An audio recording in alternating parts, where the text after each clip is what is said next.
aksi emak-emak gercep grebek base camp judi tembak ikan daripada polisi. Kapolres Binjai ngaku malu.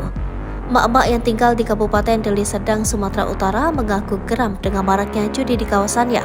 Markas judi itu tepatnya di Dusun 1 Pasar Umum, Desa Tandam Hilir 1, Kecamatan Hamparan Perak, Kabupaten Deli Serdang.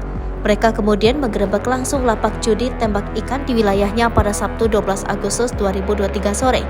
Terekam beberapa perempuan dan pemuda merangsek ke lapak judi tembak ikan melalui pintu belakang.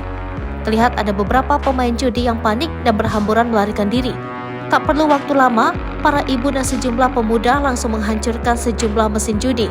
Tak hanya satu lokasi, para ibu dan pemuda itu juga menggerebek lokasi judi lainnya. Namun saat mereka tiba, pintu depan dan belakang rumah yang diduga untuk judi sudah terkunci rapat. Masni, salah satu ibu yang ikut dalam penggerebekan itu, menyebut keberadaan lapak judi tembak ikan menimbulkan efek negatif. Menurutnya, lingkungan tempat tinggal mereka sering kemalingan.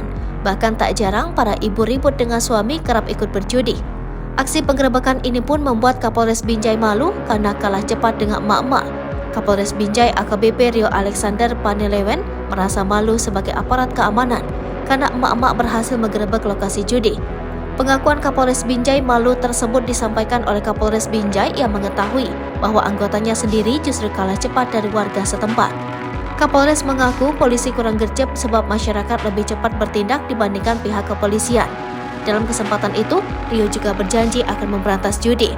Kapolres Binjai ini juga merasa terharu dan memberikan apresiasi kepada masyarakat setinggi-tingginya.